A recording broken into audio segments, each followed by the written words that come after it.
Bueno, panza llena, nos echamos una siestita ahora un ratito, pues seguimos. Bueno, vamos a seguir ahora, nos van a despertar Santiago y Augusto, que van a hablar de un caso de éxito del uso de Face Array para detección de un defecto en un equipo de TGS. Así que bueno, adelante. Cagamos.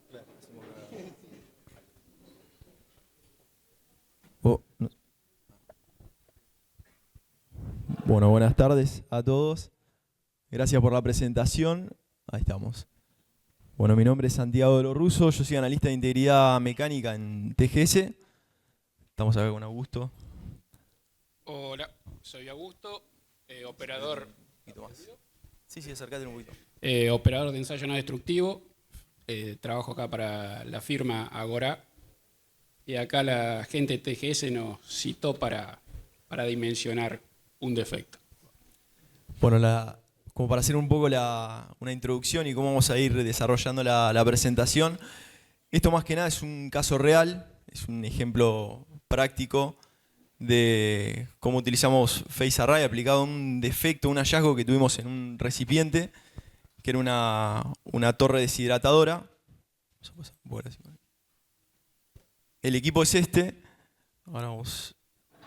Algunas características técnicas, bueno, material SA516, grado 70, presión de diseño 77 kilos, 60 kilos de presión de operación.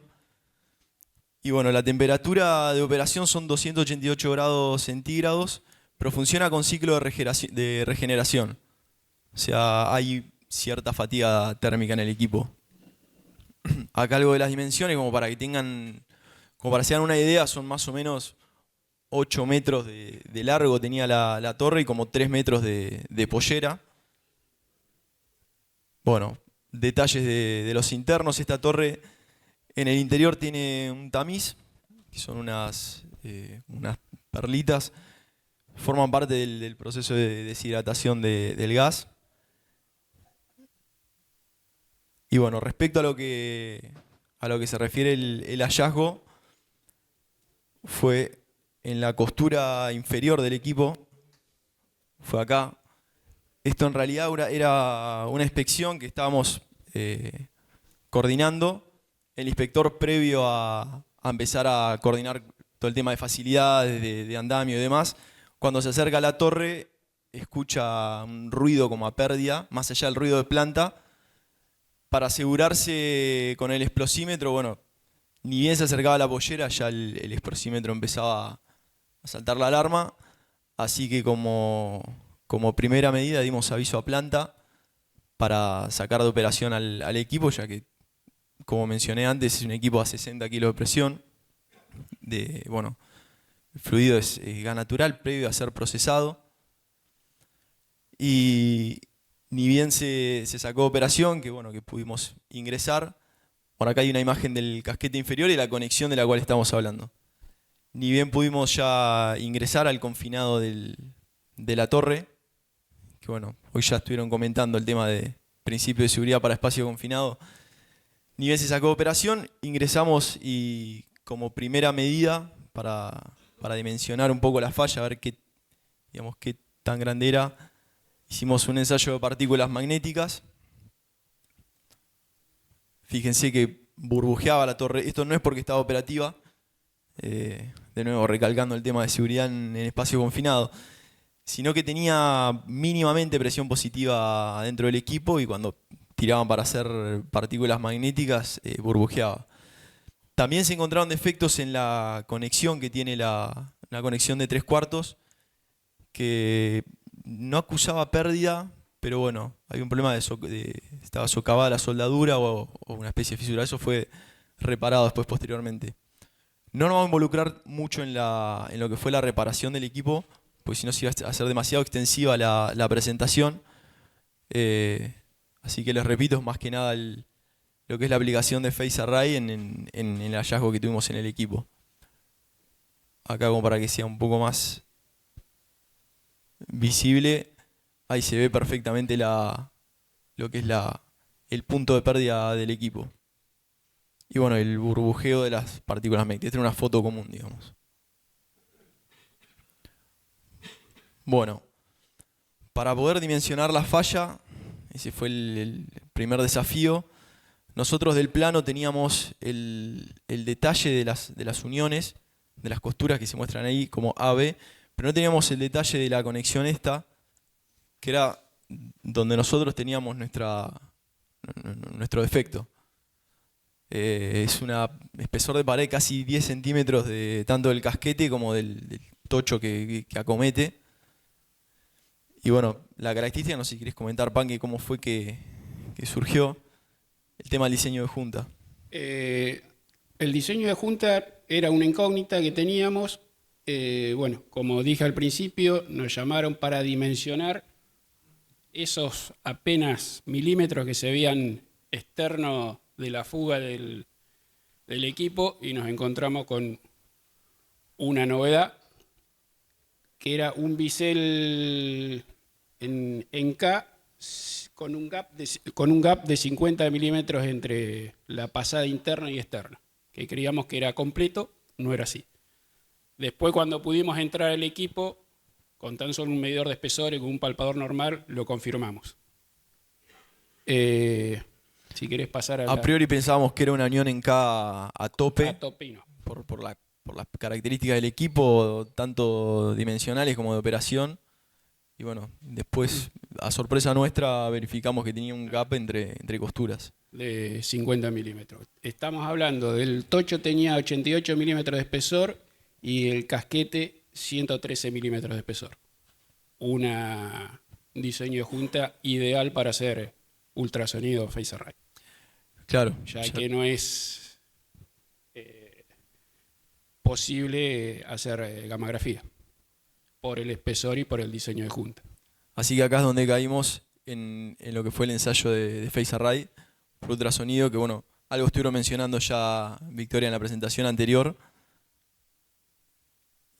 Y bueno, algunas de las virtudes, sepan que si quieres mencionar, pero bueno, es un ensayo de ultrasonido un poco más avanzado que el normal, que tiene un haz unidireccional.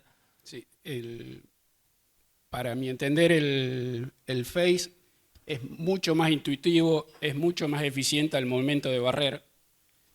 Después, cuando uno encuentra el defecto, al momento de analizar y de evaluar por el código que aplique, volvemos al ultrasonido convencional del escana. ¿Por qué? Porque acá en nuestro país no tenemos una certificación de phase array nivel 2. Uno cuando evalúa con el nivel 2 de ultrasonido convencional, angular. Aplica lo que dice el código. Pero es muy eficiente al momento de hacer un escaneo en esta geometría que era bastante compleja porque era alrededor del tocho inferior de conexión del equipo. Sí, de ya. Para ver una falla siempre a priori es excelente y es muy visible. Hay algunas de las ventajas, bueno, reducción de errores, la velocidad y eficiencia a diferencia de lo que es el ultrasonido común. La calidad de imagen, que como decía Panque, como para tener una imagen a priori de la dimensión de la falla antes de volver al ultrasonido convencional por un tema de nivel, es excelente. Y bueno, desde ya la seguridad, estamos viendo que ya hay una tendencia a cada vez más uso de ultrasonido y de técnicas como phase array, no solo para análisis de falla en equipos estáticos, sino en gasoductos o en costuras de gran dimensión, un poco como reemplazo a lo que es la gammagrafía o ensayo de radiografía, en donde más allá de la seguridad del operador, también es la seguridad del que se encuentra aledaño, digamos, a la zona del ensayo. Bueno, acá nos vamos a meter más en lo que fue la configuración del equipo para el ensayo, en el casquete inferior, en la unión de casquete con acometida inferior de la torre. Los bloques de calibración que, más allá de lo que mostremos acá, ahí el equipo de Agorá trajo sus herramientas y su probeta como para hacer unas pruebas, y cualquier duda que tengan también se pueden acercar. Bien. Acá tenemos este bloque inferior, este lo hizo fabricar la gente de TGS en en una inspección anterior para las mismas torres hidratadoras, un bloque de 100 milímetros de espesor con orificios de 5 milímetros. Este bloque lo usamos básicamente para calibrar el equipo en sensibilidad. La probeta B lo usamos para calibrar en distancia. Esta es una probeta que nos provee la gente de Buick,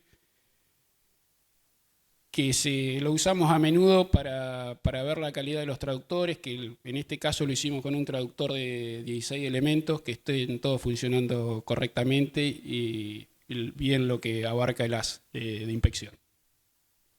Pero estos son básicamente las probetas que necesitas para poder hacer un buen ensayo y certero.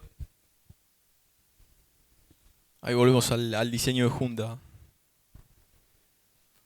Bien, como decíamos que es mucho más intuitivo el FACE, arrancamos haciendo el diseño de junta, 113 milímetros de espesor. Ahí ya habíamos puesto el gap de 50 milímetros. Entonces, es importante estas medidas porque este esquema después se plasma arriba del camino sónico que hace el ultrasonido, y es intuitivo en donde aparecen los defectos para poderlos ubicar. Bueno, ahí se muestra el gap de... Sí. Ahí hicimos una simulación con medio paso, que sería lo más eficiente, pero bueno, en esta primera instancia de inspección necesitamos hacer una configuración con medio paso y con paso completo porque no teníamos acceso interno. Después sí lo hicimos, la costura exterior la ensayamos adentro y la costura interior de afuera. Bien, esto es un bosquejo que se hizo para simular cómo íbamos a escanear, es lo que yo les estaba explicando. La costura interior se ensayó del lado de afuera, la costura exterior del lado de adentro. Una de las dudas que tenía la gente de TGS era si el tocho que acometía a la torre deshidratadora estaba sano, si las fisuras no se habían propagado hacia el tocho. Por eso, con traductores normales, escaneamos el tocho, justo coincidía un ángulo que tenía el tocho, una reducción de sección de 45 grados, con un palpador normal barrimos el 100% del perímetro de la conexión para asegurar que la acometida estaba sana. Groseramente, esa es la forma de que se trabajó en el equipo una vez que se pudo ingresar y mecanizaron, flapearon lo mejor posible tanto la cara interna como en la externa para no tener pérdida por transferencia entre el traductor y el cabezal. Bien, este es lo que yo le explicaba al principio. Acá tenemos un scan B y un scan A. El que manda para las certificaciones que tenemos nosotros es el scan A. Allá ubicamos las discontinuidades. En el scan A se escaneó del lado de adentro, se ve en el lado de afuera, hay las discontinuidades, y acá se ve el pico que pasa al 80% de pantalla. Es una indicación lineal que no está admitida bajo ningún punto de vista, ningún código te admite una indicación lineal, está rechazada.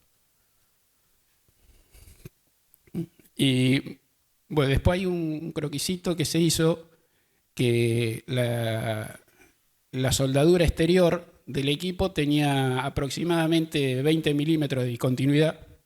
De ese puntito que se veía afuera se propagaba hasta 20, y la costura adentro se propagaba 3/4 del diámetro de la soldadura.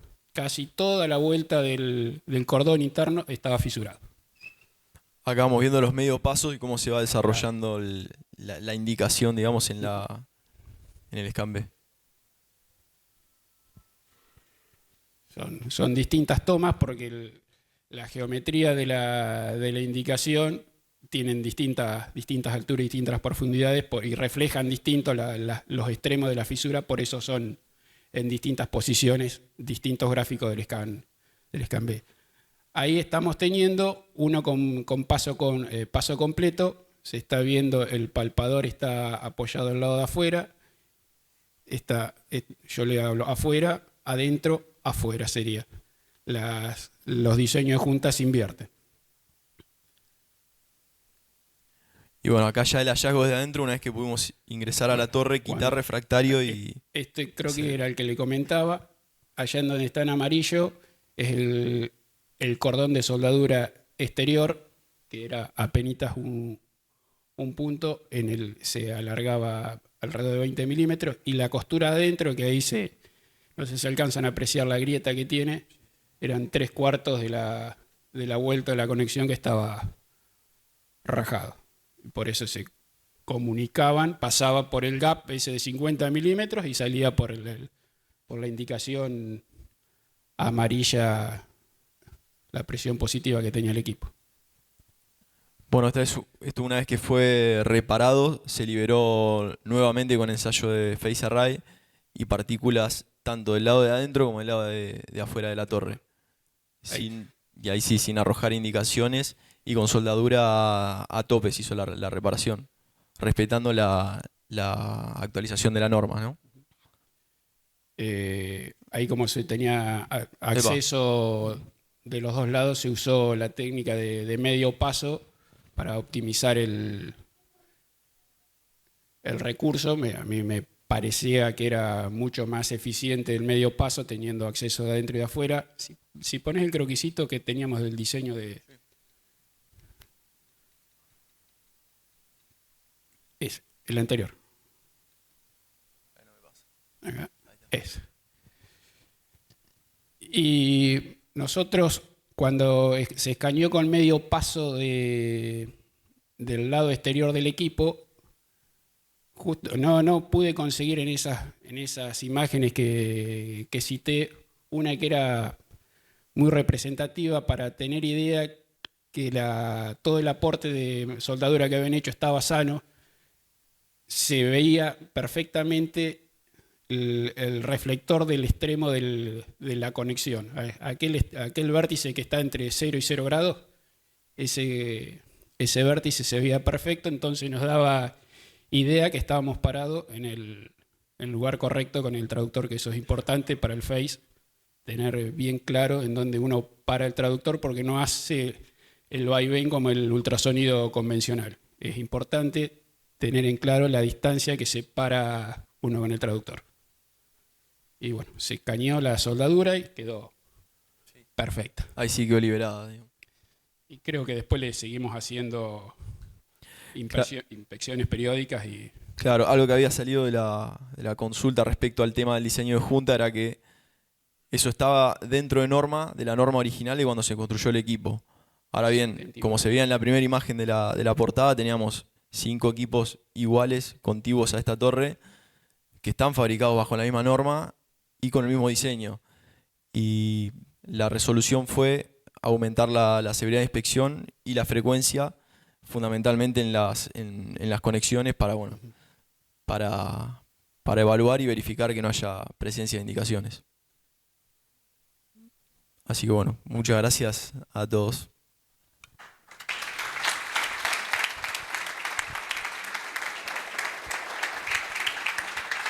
No sé si tienen alguna pregunta más allá de que se pueden acercar después a los equipos que trajo la gente de ahora.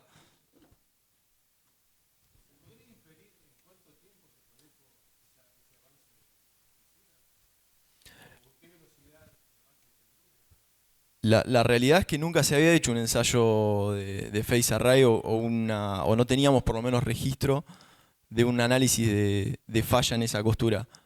Por lo que desde original, que tiene más de 30 y pico de años, no tenemos manera de saberlo, digamos.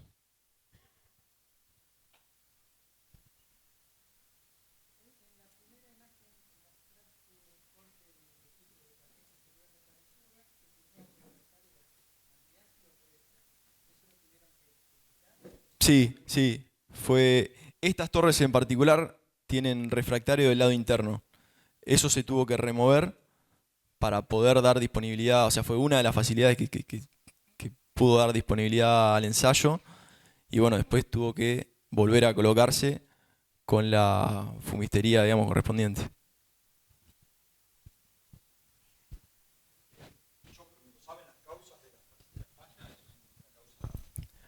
En este momento nos encontramos analizándolo porque tenemos torres también en Río Neuquén que están con el mismo problema y justo ahora estamos avanzando con un contrato para hacer estrés análisis y bueno, y hacer un análisis de causa, ya que en una de las torres encontramos una indicación similar. Ahora vamos a ingresar para dimensionarla. No es una falla, no es una fuga, pero bueno, vimos que también es probable que exista también un defecto. Y en Neuquén sí sucede que directamente se rompen, ahí sí tienen backup, entonces la sacan de operación, la reparamos, volvemos a colocar, eso o sea, se traduce a un costo enorme y por eso estamos analizando ese efecto. En Río Neuquén pasa más en la parte, en la conexión superior, no en la inferior. Son mucho más chicas, de 50 milímetros de espesor son. Sí, tienen otras dimensiones, pero bueno, cumplen la misma función. De funcionamiento, no.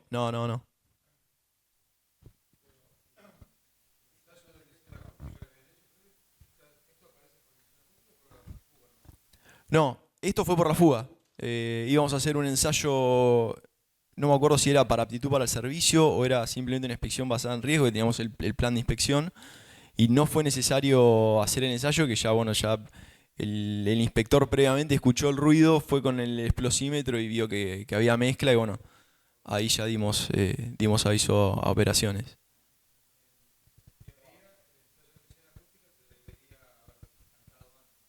Bueno, posterior a la reparación, dentro del paquete de ensayos, digamos, como para liberar la reparación y dar el ok, fue un ensayo de emisión acústica.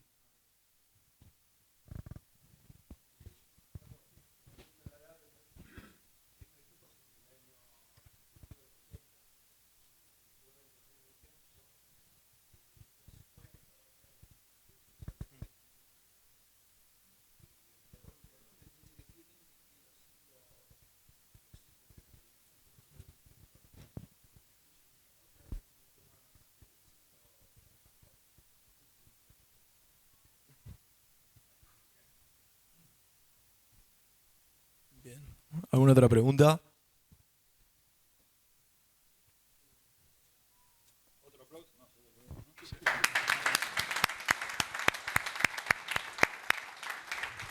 Bueno, muchísimas gracias. Tenemos unos presentes para ustedes. Ah, ya se los dimos. Está bien, una foto, muy buena. Bueno, ahora seguimos con... Ah, está bien. Ahora vamos a ver un caso de Tecpron. Lucas y Mariano de Dau. Lucas de Tecpron y Mariano de Dau van a mostrarnos cómo se utilizó un sistema de láser scanning con drones para una evaluación de daños de un equipo. Así que, adelante.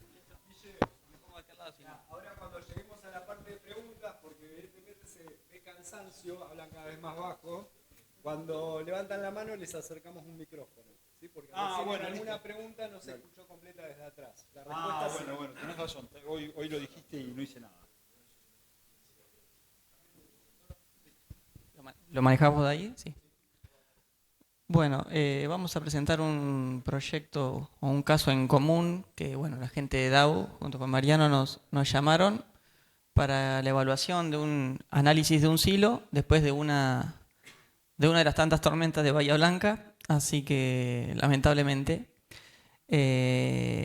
vamos a explicar un poquito, lo vamos a separar en dos partes. Primero lo que hicimos nosotros, que fue el escaneo láser, la evaluación del silo en sí, y después toda esta información se la brindamos a DAO y ellos hicieron un análisis un poco más profundo de desarrollo, pero bueno, eso ya lo va a hablar un poco más Mariano, que que está más en el tema. Así que, bueno, si querés, dale. Bueno, esto era un poquito un bosquejo de, bueno, de las áreas y las incumbencias que teníamos en TechBrom, pero particularmente con lo que se analizó. Si quieres darle un poquito. Sí, porque creo que va a pasar. Ahí está. Y dale una vez más si querés. Para saber cómo se realizó, el equipo que se utilizó, bueno, para los relevamientos láser 3D, por ahí con varios de los participantes de acá ya lo hemos realizado este servicio. Hemos analizado tanques o silos en varias de las empresas, pero bueno, lo vamos a explicar desde cero. Se realizó con un escáner láser 3D, en este caso terrestre y estático. O sea, es un escáner que vos lo posicionás y escanea y te da una nube de puntos. En este caso se realizó con un escáner de Leica, un escáner de tecnología suiza, el RTC 360. Así que si querés pasá y voy explicando más o menos un poquito el procedimiento. Bueno, el procedimiento es... se lleva el escáner al relevamiento en campo. Alrededor de lo que sería el silo o el tanque a analizar se van realizando distintas tomas. Se posiciona el escáner, realiza una vuelta en sí de 360 grados y lo que hace es, da como si fueran haz de luz, digamos, pero como si fuera un puntero láser, pero millones por segundo. O sea, hace más o menos 2 millones de puntos por segundo. Después da una segunda vuelta, que lo que hace va tomando fotos y lo que aplica es, realiza una imagen panorámica del lugar y a su vez, desde esa imagen, obtiene los colores y lo que le da el color a la nube de punto en sí. O sea, primero se hacen todas las estaciones alrededor del tanque, se puede hacer exterior o en caso de ser un tanque vacío, obviamente, se puede ingresar el equipo y realizar la inspección por dentro. En caso de que tengan aislaciones o demás y no se puedan sacar, se realiza desde adentro. Una vez que tenemos todas las estaciones,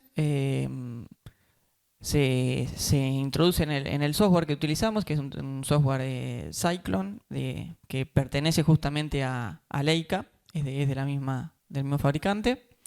Y lo que se hace en ese software es cada una de esas estaciones que se realizaron, unificarlas para obtener una única nube de puntos, digamos, como una maqueta virtual del lugar. Y a su vez, lo que se hace es, dentro del software, primero lo que hacemos, vamos con el escáner y una tablet y vamos realizando como si fuera una alineación de las estaciones de manera un poquito más gruesa. Una vez que se introduce en el software, como en aquel caso, con una serie de algoritmos y sensores que tenía el escáner, termina de darle esa precisión fina que necesita la nube de puntos. Así que si querés pasar. Esto es el resultado que se obtiene desde ese programa, digamos, sería la nube de puntos que está a la izquierda. Y lo que hacemos una vez que tenemos la nube de puntos es recortarla para analizar en sí lo que a nosotros nos interesa, que en este caso sería analizar un tanque o un silo. Una vez que se recorta el silo, si querés pasar, se lo introduce ahora sí el software Cyclone tiene distintas funciones dentro de sí misma.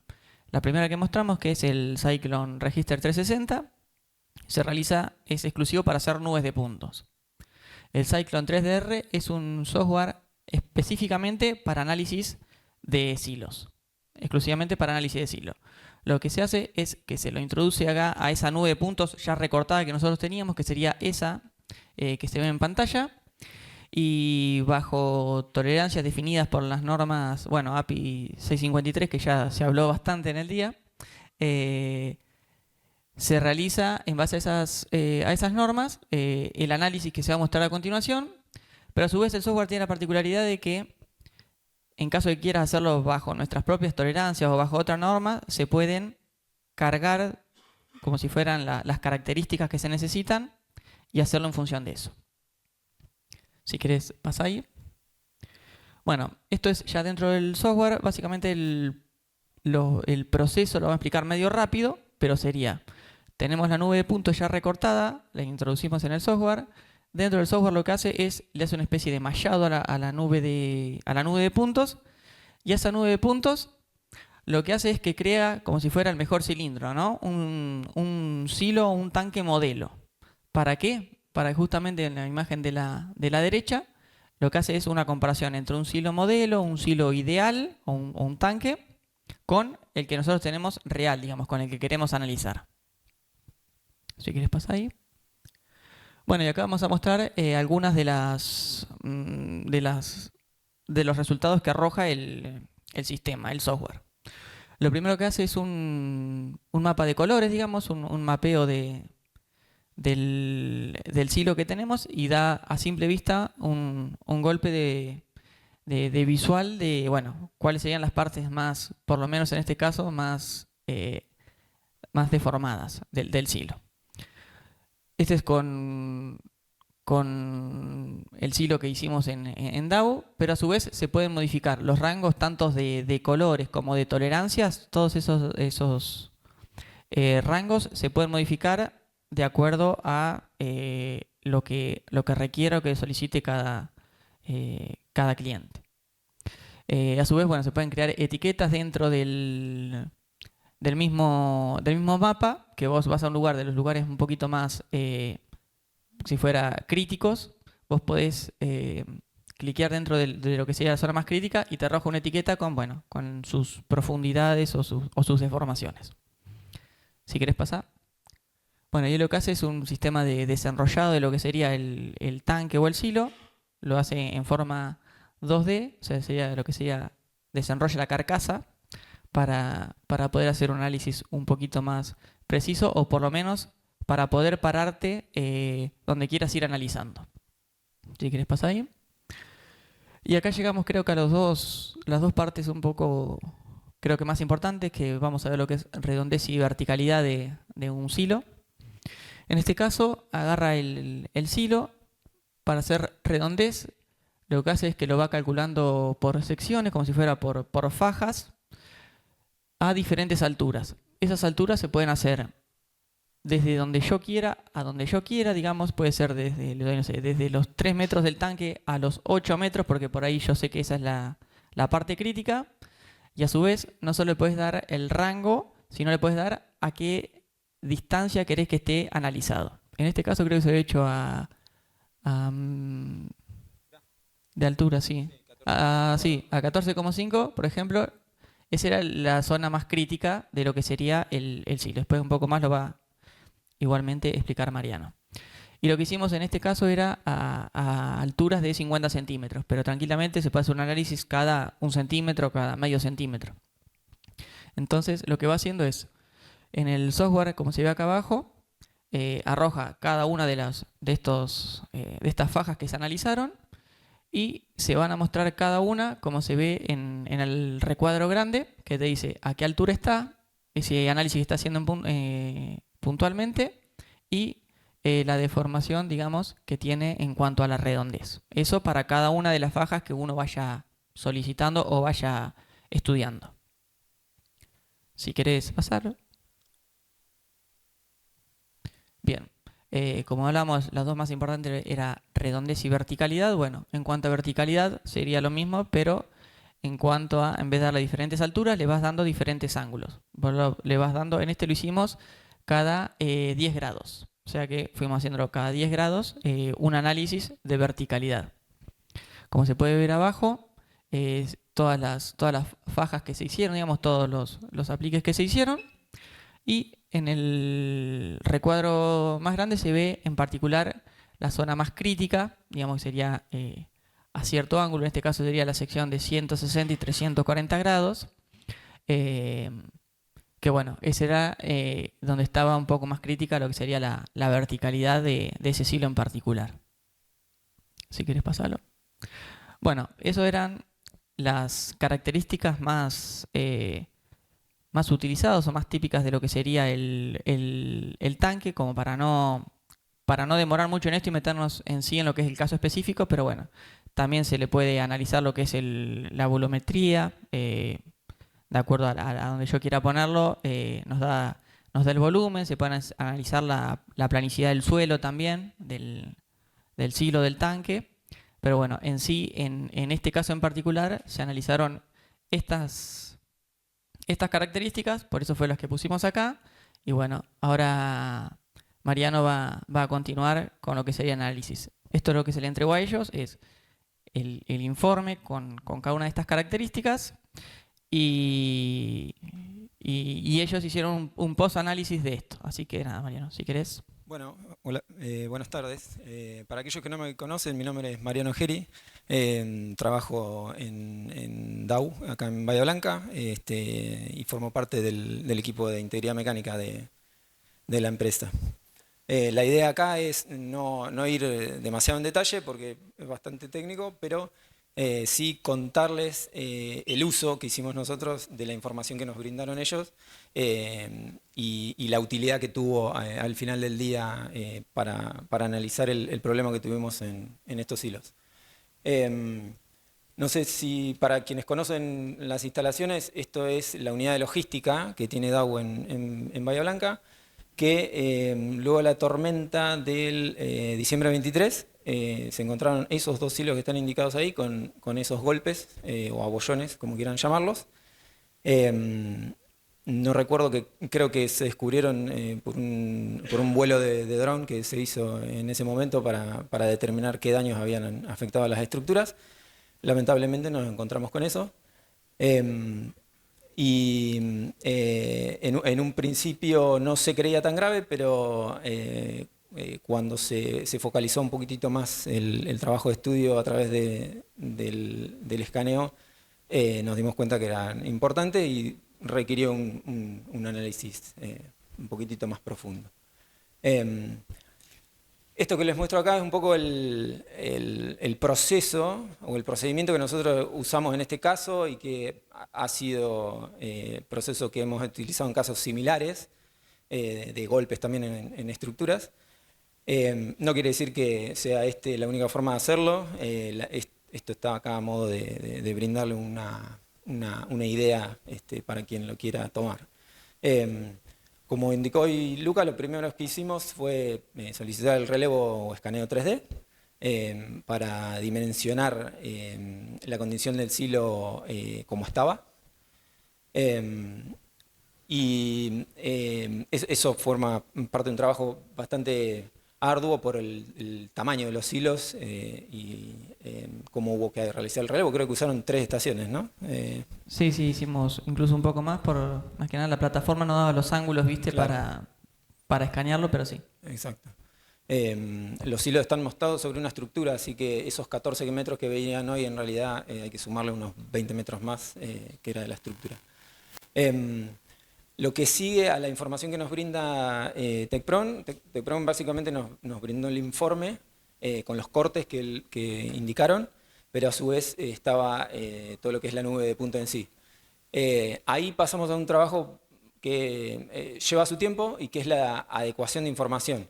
El fin último de adecuar la información es porque nosotros analizamos ambos hilos con un software de elementos finitos y para poder hacer eso hay que adecuar la información brindada a través de 9 puntos a un archivo, que sea adecuado para el programa de FEA que estoy utilizando, en este caso ANSYS. Para eso hay que usar un CAD, o se utilizó un programa de CAD específico, hay varios que se pueden utilizar, para llevar la nube de puntos a ser modelada de alguna forma, en este caso en forma de superficie, pero también se han utilizado sólidos o lo que sea, que al final del día el formato es IGES o SAT o DXF, lo que necesite el programa de FEA para poder levantarlo. Perdón.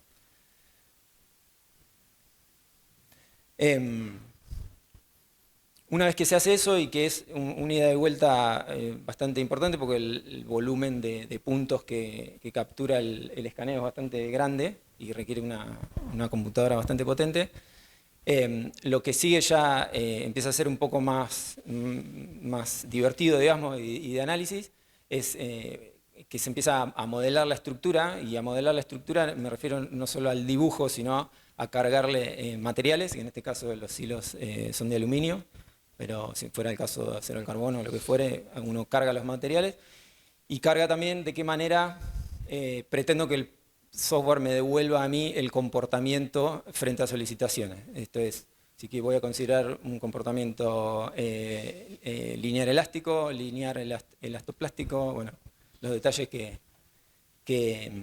quiera yo determinar en el momento de análisis y dependiendo de las características del equipo. Muchas veces, y esto está indicado acá porque nos ha pasado, de que no podemos utilizar la nube de puntos porque o sea, no la podemos utilizar como muestra este proceso. Muchas veces es difícil darle continuidad a la malla en el programa, entonces cuando por ahí los tiempos son cortos, lo que sí hacemos es una simplificación de datos. Y ahí utilizamos esos cortes que indicaba Lucas, ¿sí? Que se pueden ir pidiendo. Nosotros interactuamos varias veces pidiendo cortes. A ellos le pedimos cada medio metro o cada 40 centímetros, pero puede ser mucho más cortito. Y así construye uno la zona dañada y la puede replicar en el software.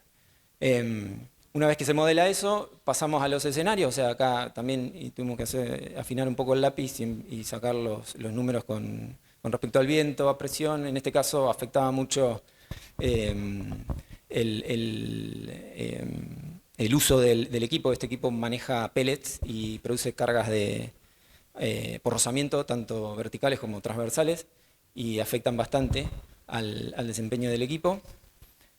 Así que se cargan todas esas cargas y a su vez se asume los distintos estados de carga que quiero considerar, ¿no? Viento solo, sin carga o con carga, peso propio. Bueno, uno va haciendo todos esos análisis y saca cuál es la peor condición.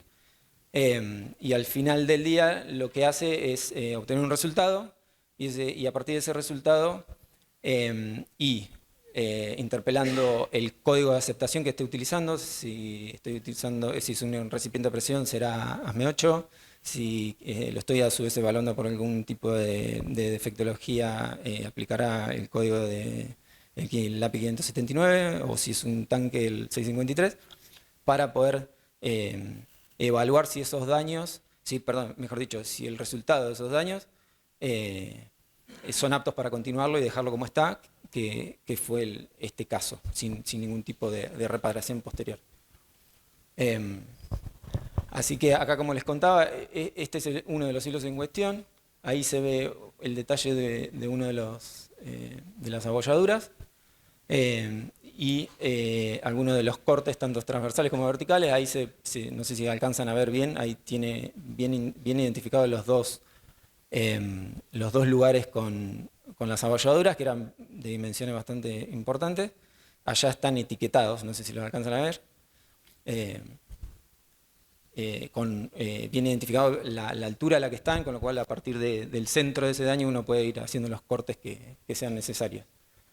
Este es el otro. Este por ahí tenía un poquitito más profundizado el daño.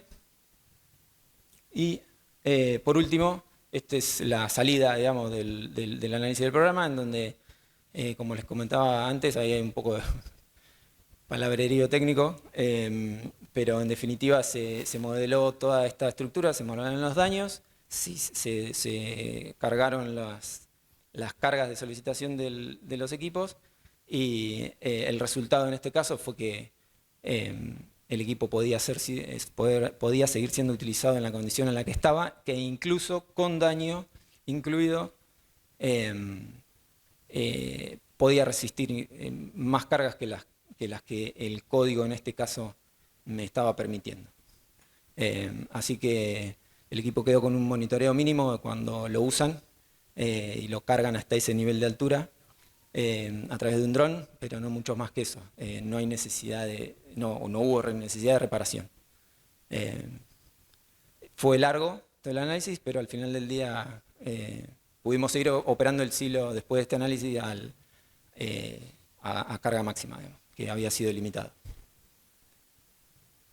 Y creo que eso es todo. preguntas. ¿Tiene alguna pregunta?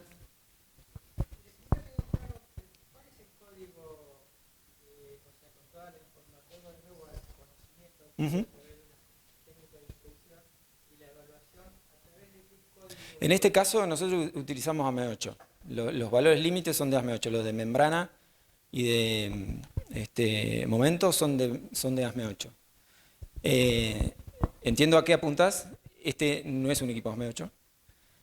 Y muchas veces vemos este tipo de fabricación que indican que la fabricación se hizo bajo API 650, que tampoco lo son. La realidad es que no hay normativa de silo aplicable, por lo menos que yo conozca. Sé que hay alguna que es europea, pero que tampoco es no es una norma, es para fabricar. Con lo cual, típicamente lo que se hace es asumir algún código para poner algún tipo de límite. En este caso usamos los límites de ASME. Aluminio, sí. Aluminio. Acá pregunto, una pregunta al equipo de TechProm. ¿Cuál es la resolución del equipo de láser scan respecto a la condición real del equipo?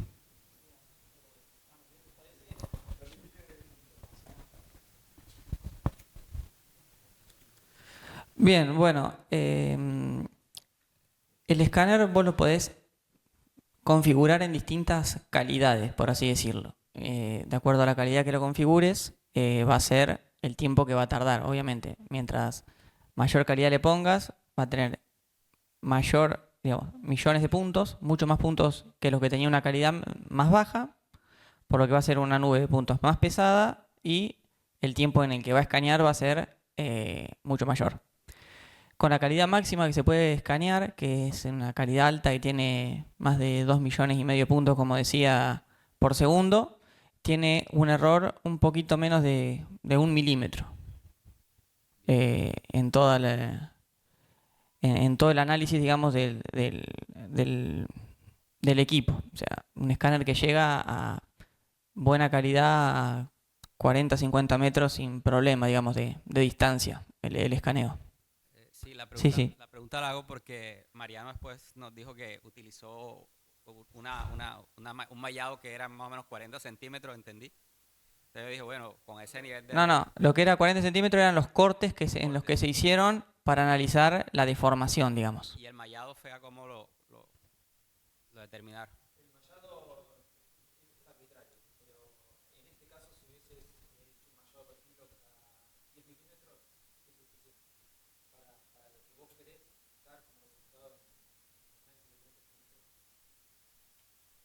Bien, gracias.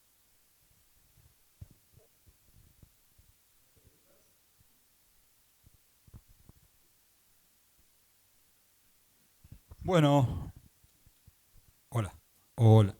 Bueno, muchísimas gracias. Lucas, Mariano, muy bueno. Excelente. Gracias, Lucas.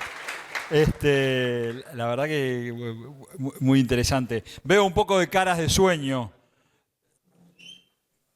¿Se bancan una presentación más y después hacemos el break o quieren que hagamos el break ahora? El café hay ahí. No, break no, un cafecito. ¿Hacemos la presentación? Listo. Bueno, listo. Entonces ahora Luis va a hablar de las fibras ópticas usadas como sensor. Así que bueno, bienvenido y adelante. Gracias, Guille. Muy amable. Bueno, yo espero que no terminarlos de dormir. Buenas tardes. Soy Luis Fernando Sandoval. Vengo de la empresa Sudbau. Y bueno, les voy a contar un poco de fibra óptica como elemento sensor. Mucha gente cuando voy a dar esta charla me pregunta, ¿es la misma fibra óptica de internet que llega a mi casa? La respuesta es sí. Es la misma fibra óptica que se puede utilizar como elemento sensor. Y aquí les voy a contar cómo. Básicamente, vamos a mirar un poco de los fundamentos físicos de cómo la luz siente, entre comillas, temperaturas, vibraciones y deformaciones. Luego les voy a contar de tecnologías basadas en fibra óptica que son distribuidas o puntuales. Y aplicaciones en ductos, activos industriales, cómo se hacen integraciones dentro de la industria, métricas, buenas prácticas y bueno, finalmente conclusiones y quedamos abiertos a preguntas. Esta es la fibra óptica, esta es una fibra óptica estándar, es una fibra óptica monomodo, tal cual como la que lleva el internet a muchas de nuestras casas. La diferencia es que nosotros usamos una particularidad, y es un defecto que tiene la fibra óptica. De hecho, cuando se comenzó en telecomunicaciones a usar la fibra óptica, los ingenieros de telecomunicaciones y los físicos se dieron cuenta de que la fibra es muy sensible a cambios de temperatura y también es muy sensible a las vibraciones del entorno, a ondas sonoras, a ondas mecánicas, a ruido mecánico en general, es muy sensible y eso generaba altas pérdidas en la transmisión de datos. Ese defecto era muy recurrente y había que compensar el defecto con potencia en el láser para la transmisión de datos. Y bueno, alguien se tiró el cabezazo y dijo, oye, pero si es muy sensible a la temperatura y es muy sensible a las vibraciones, pues hagamos un sensor. Y así es, esa es la historia breve de la fibra óptica como elemento sensor. La historia es mucho más profunda que eso, pero básicamente ese es el resumen. Este es el núcleo de la fibra óptica, no sé si ahí se alcanza a ver muy bien por la resolución de la imagen, pero la realidad es que es un pequeño filamento de vidrio que es del grosor de un cabello humano, incluso menor, y va con unos distintos revestimientos y capas de protección y aislantes que le permiten aislar el núcleo que confina la luz del entorno por el cual donde se está utilizando la fibra óptica, ya sea un entorno industrial que se utiliza mucho hoy en día, pero también entornos no tan comunes como el fondo marino, que es una aplicación bastante conocida en telecomunicaciones y es la que permite toda la red mundial de transmisión de datos e internet y precisamente utiliza el fondo marino aprovechando que los cambios de temperatura y el ruido es casi inexistente en el lecho marino. Entonces, eso hace que la atenuación asociada a esos efectos físicos sea bastante menor y las transmisiones de datos alcancen distancias continentales. Eso es básicamente la fibra óptica. Ahora, ¿cómo va a funcionar como sensor? Aquí básicamente voy a comentarle un poco de las ventajas antes de hablar en sí cómo funciona. La fibra óptica es inmune a los efectos electromagnéticos comparado con cualquier otro sensor eléctrico, cualquier carga extensométrica de cuerda vibrante o cuerda o eléctrica, por decirlo de alguna manera. Esta no sufre de nada de eso. Es pasiva, no tiene energía, lo único que va es un haz láser por ese núcleo de la fibra óptica, entonces es intrínsecamente inmune a cualquier efecto eléctrico o campo magnético. Coberturas de cientos de kilómetros con una resolución espacial configurable. Hoy en día las resoluciones espaciales para tener sensores distribuidos a lo largo de una fibra óptica es de centímetros. Es resistente a químicos, a corrosión, a altas temperaturas, según tipo de cable y según tipo de recubrimiento, como les mostré. Dependiendo del tipo de recubrimiento se puede utilizar desde altas calderas con temperaturas que oscilan 400 grados, incluso por poco tiempo entre 800 y 900 grados centígrados, dependiendo de la aplicación. Y es inmune, en algunos casos, si se hace un tratamiento adecuado al recubrimiento, también a la presencia de hidrógeno que suele oscurecer el núcleo de la fibra y básicamente tiene problemas con el hidrógeno, la suele dañar. Entonces, esos recubrimientos permiten que las aplicaciones hoy en día sean muy diversas. El monitoreo distribuido continuo con un solo cable y obviamente la multiplexación viene intrínseca porque no necesitas muchos cables como en el caso de los instrumentos. Bueno, hoy en día también se ha resuelto un poco con los sistemas IoT, sensores LoRaWAN, etcétera, pero en la fibra óptica está confinada la señal, la latencia es muy baja y las pérdidas prácticamente son inexistentes y la confiabilidad es altísima en equipos críticos. Y es integrable a los sistemas SCADA y DSS que hay en las plantas. Y bueno, a las plataformas de integridad en general. Esto es una primera clasificación. Estas son redes de fibra óptica puntuales. Estas fueron los primeros sensores de fibra óptica que se conocieron en la industria. No había manera se sabía que era muy sensible a la temperatura y a las vibraciones, pero no se sabía cómo aprovechar esa ventaja física para utilizarla como sensor. Entonces, básicamente se fotoimprimen esas rejillas, esas pequeñas rejillas que se ven en la imagen, que se conoce como red de Bragg. donde básicamente lo que se hace es que se utiliza una alteración controlada de ese núcleo, de tal forma que cuando incide un láser multicromático de la forma en que está en la parte alta, y al volver el haz es capaz de regresar centrada en una longitud de onda que depende de las características físicas que tiene el núcleo y la distancia entre la rejilla.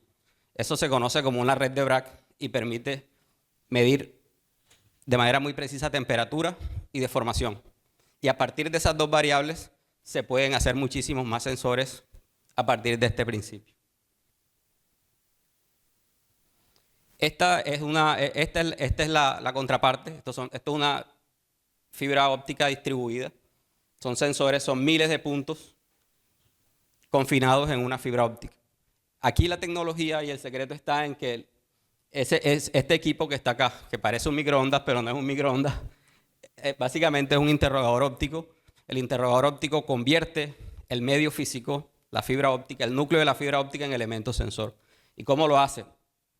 Básicamente lo que hace este equipo es analiza la retrodispersión que se presenta en el núcleo de la fibra asociado a efectos físicos externos, ya sea temperatura o vibraciones, o también deformación mecánica. Cualquiera de esas tres variables hace que la retrodispersión de la luz se comporte de una manera diferente. Y dependiendo de la tecnología embebida en el equipo, analiza un modelo de retrodispersión y puede calcular con bastante precisión, ya sea cambios de temperatura, cambios de vibraciones o cambios en deformación mecánica. Yo siempre hago esta analogía. Los sistemas tradicionales de adquisición de datos y de medición necesitan miles de metros de cables cuando son equipos o facilities muy complejas. Bueno, hoy en día se soluciona un poco el tema con muchas gateways y sistemas LoRaWAN, así que sensores inalámbricos.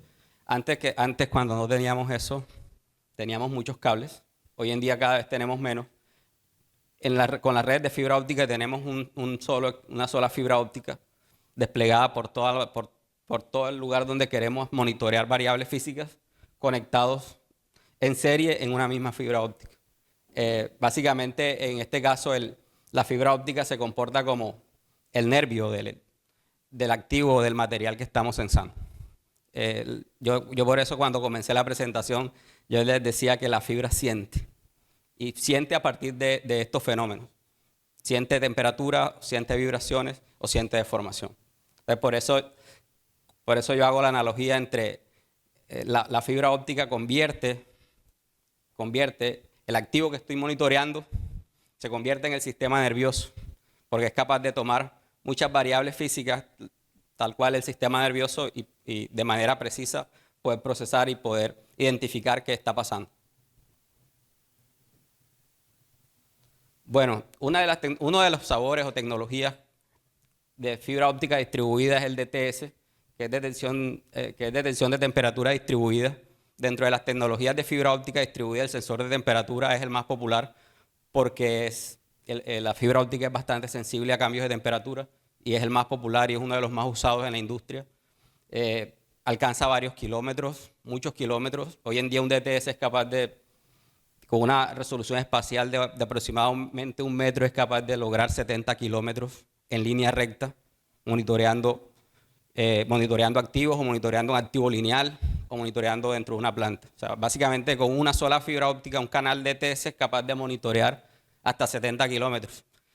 Un equipo estándar DTS tiene 16 canales, o sea, multipliquen 10 por 16 y ahí tienen una distancia importante para monitorear activos. La resolución de decímetros o de metros, eso determina también el alcance, ¿no? Un alcance de decímetros en un buen equipo, pues reduce un poco a 30, 40 kilómetros la distancia de monitoreo. Aplicaciones típicas en la industria: reactores, hornos, cables de potencia, tanques, ductos, fugas por efecto Joule-Thomson. Se usa mucho para detección de fugas de gas, detección de fugas de líquidos, por cambios muy pequeños de temperatura asociadas. Uno conoce normalmente la temperatura a la cual va el producto que va en el ducto o que está en el elemento o que tenemos confinado en algún elemento industrial, y cualquier fuga, por pequeña que sea, se genera enseguida un microclima, un microcambio de temperatura que en cuestión de segundos se reporta al sistema de monitoreo y al sistema de control donde tengamos conectados estos equipos. Es capaz de detectar, es muy usado también para los cables de alimentación. Esta aplicación es muy usada en los parques eólicos, sobre todo en parques eólicos offshore, donde necesitan las líneas de transmisión por el fondo del mar, en caso de que se detecten anomalías en los aisladores de este tipo de líneas de transmisión. Rápidamente se genera un foco de cambio de temperatura y el equipo es capaz de detectar con precisión la ubicación donde se está presentando la anomalía, y básicamente va al remolcador y levanta la línea, y pues ya hacen las reparaciones en el punto exacto y en tiempo y forma, sin afectar y sin tantas pérdidas de tiempo y sobre todo de dinero. El DTS pues también se usa en este tipo de equipos. Ahorita hablaban de tanques de almacenamiento y bueno, refractarios se usa mucho también. Con un arreglo adecuado de la fibra óptica es capaz de identificar fugas de temperatura asociadas a cómo está operando el equipo, cómo están operando los refractarios en este tipo de reactores, reformadores, gasificadores. En los tanques se puede utilizar tanto DTS para detectar cualquier tipo de fuga que se esté presentando en puntos críticos donde se esté monitoreando el equipo, pero también combinado con DSS, que es otra tecnología de fibra distribuida, se puede también detectar cambios en la deformación mecánica que esté sufriendo el equipo. La diferencia de este tipo de monitoreos y las inspecciones tradicionales es que esto se está haciendo en tiempo real, 24/7, porque la fibra siempre está instalada en el equipo y el sistema de interrogación está interrogando en tiempo real, sin parar, 24/7 el activo.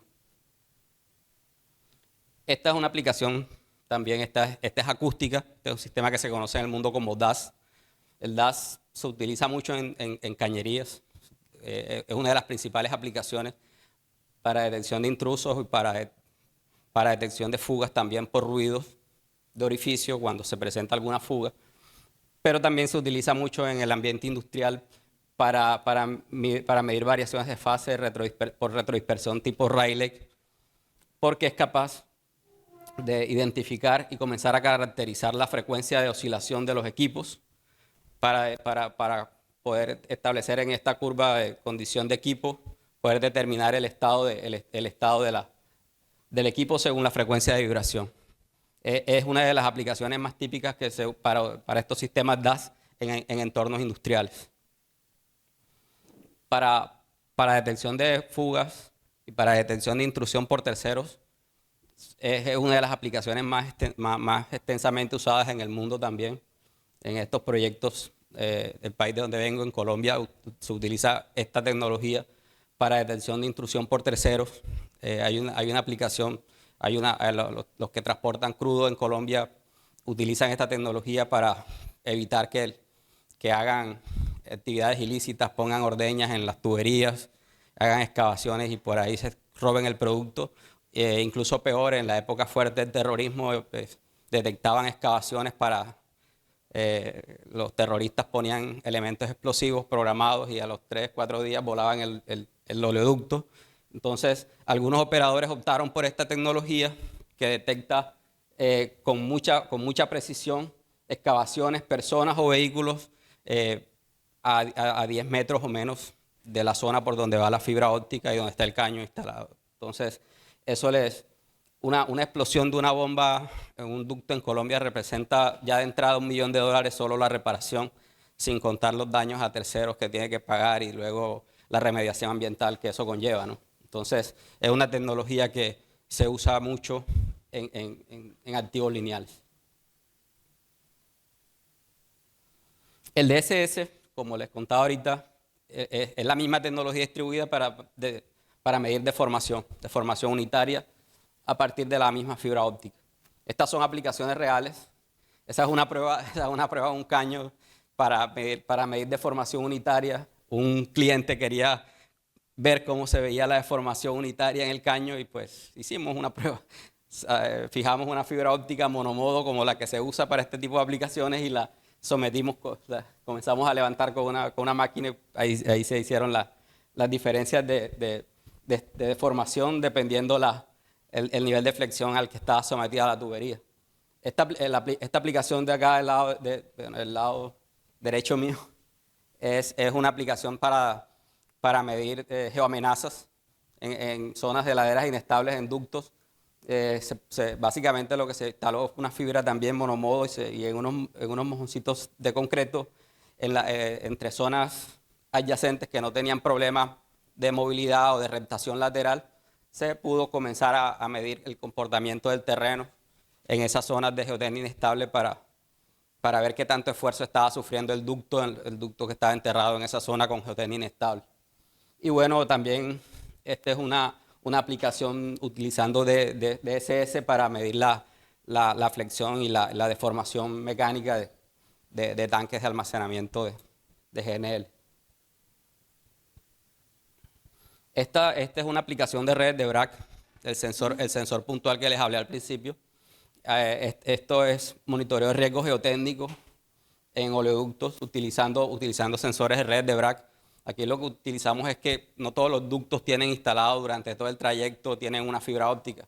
Entonces, para esos casos utilizamos sensores puntuales en zonas donde tienen problemas los operadores de ductos. Entonces, ahí vamos con una solución basada en fibra óptica para ese tipo de casos donde instalar una fibra óptica muchos kilómetros pues resulta ser un proyecto más costoso que el problema que voy a resolver, ¿no? Entonces, está esta solución. Y estos son sensores basados en redes de BRAC, pero son sensores de vibración para este tipo de equipos, aplicaciones en grandes máquinas eléctricas. Aquí medimos temperatura y vibraciones. Este es un ejemplo de aplicación, todo un ensayo con redes de BRAC para medir pérdida de espesor en una cañería que estaba en un punto crítico, donde por ahí acceder con otro tipo de inspección o inspeccionarla cada cierto tiempo resultaba muy complejo. Y un cliente pues quiso reproducir un ensayo que ya se había hecho anteriormente basado en sensores, en galgas de deformación, pero con redes de BRAC. Y se hizo el ensayo basado se hizo el modelo de elementos finitos de un tramo de cañería, se hizo en el laboratorio el mismo tramo con diferentes espesores y se puede mostrar aquí como resultado que los resultados numéricos y los resultados simulados en el modelo de elementos finitos y los resultados del test con las deformaciones unitarias que se estaban viendo en las galgas de red de BRAC eran prácticamente los mismos resultados. Acá se ve la instalación básicamente en el espacio, en el espesor de 3 milímetros simulando corrosión interna. Se puede determinar que la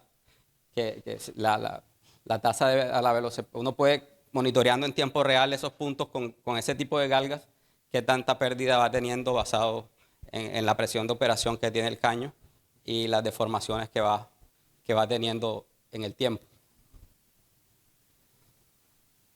Bueno, esto se integra a todas las demás tecnologías de monitoreo que tienen en las plantas o en la industria. La arquitectura típica de la solución es un interrogador óptico que lleva embebida la tecnología, cualquiera de las tecnologías que se seleccione para el monitoreo. La fibra óptica, que también se escoge dependiendo de la aplicación. Si es para un refractario, obviamente debe tener las propiedades térmicas que requiere para esa condición.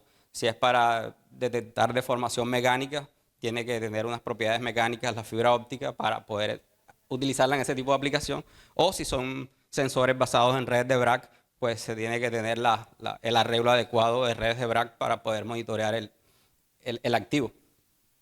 Tiene interfaces como un Modbus, redes, también es integrable a través de arquitecturas de APIs. Y bueno, y funciona con todas las normas de la industria que se requieren para este tipo de aplicaciones en atmósferas complicadas.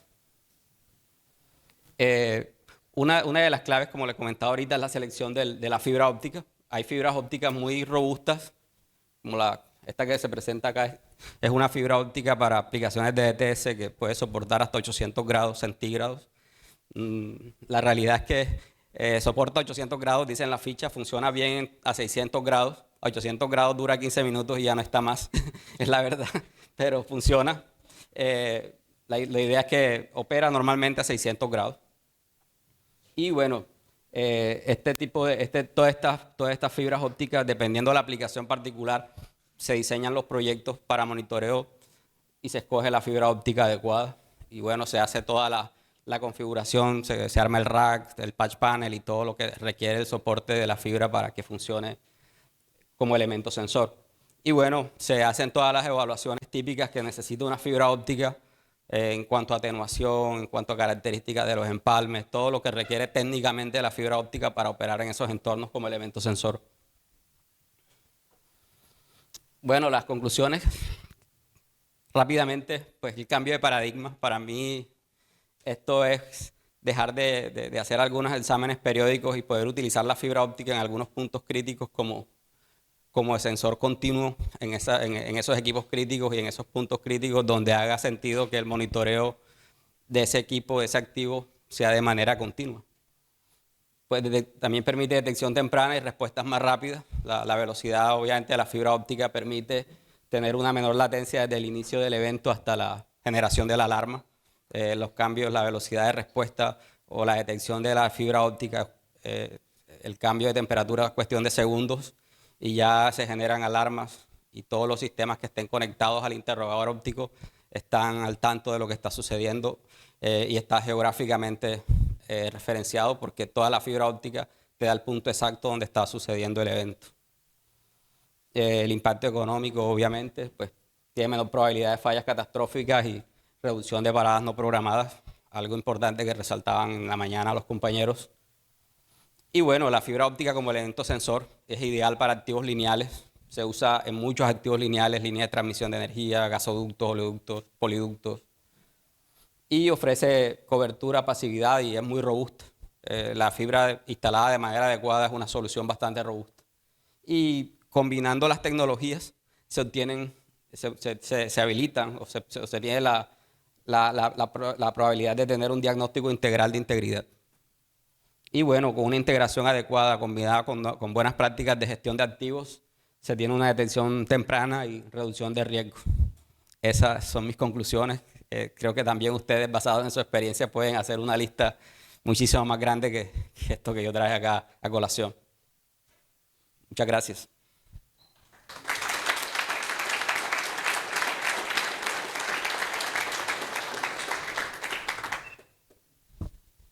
¿Estamos bien?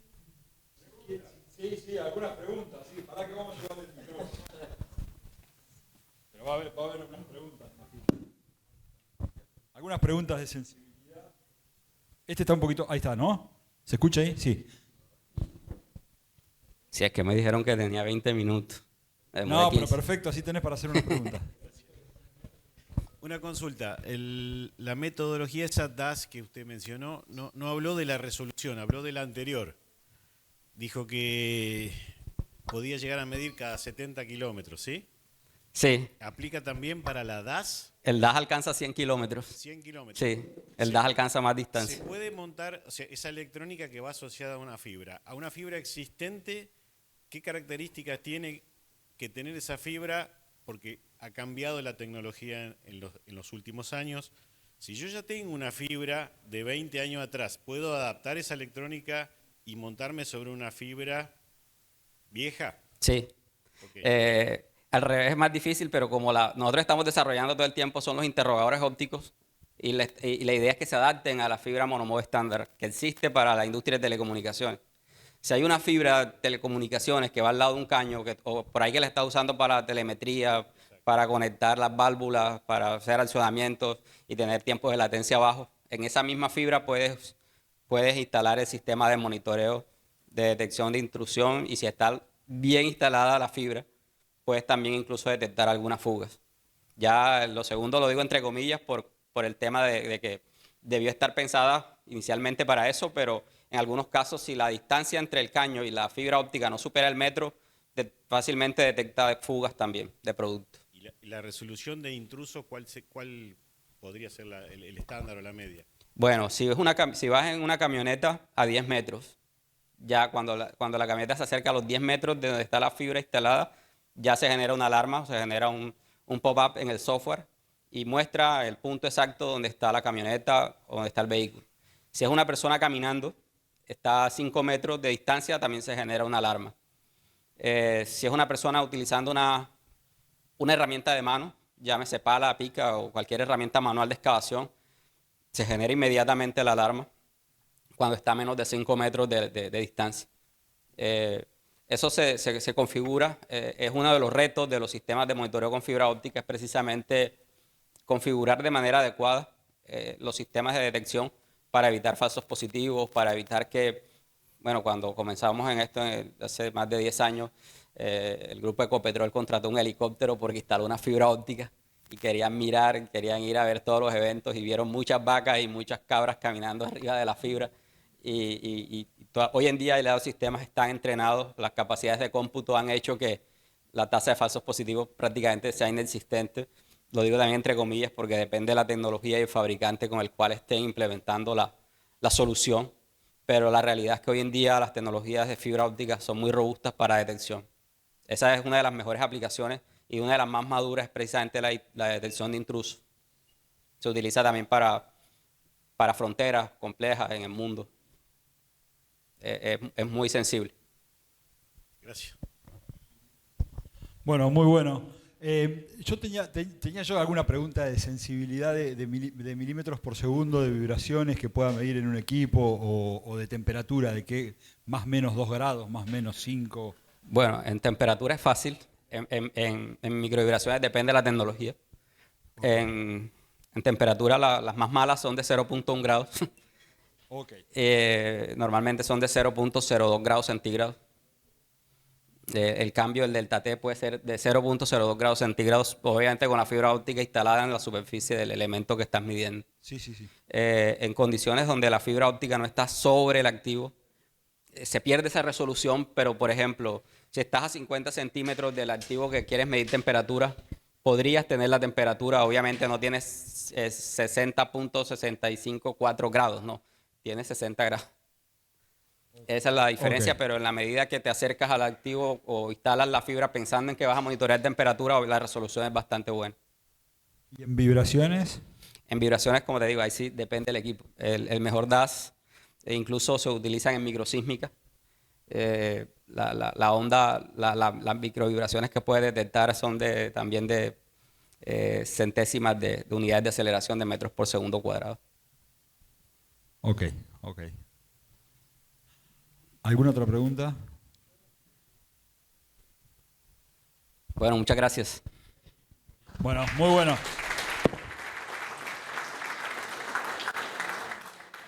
Ahora sí, cafeína y glucosa para despertarnos y seguimos.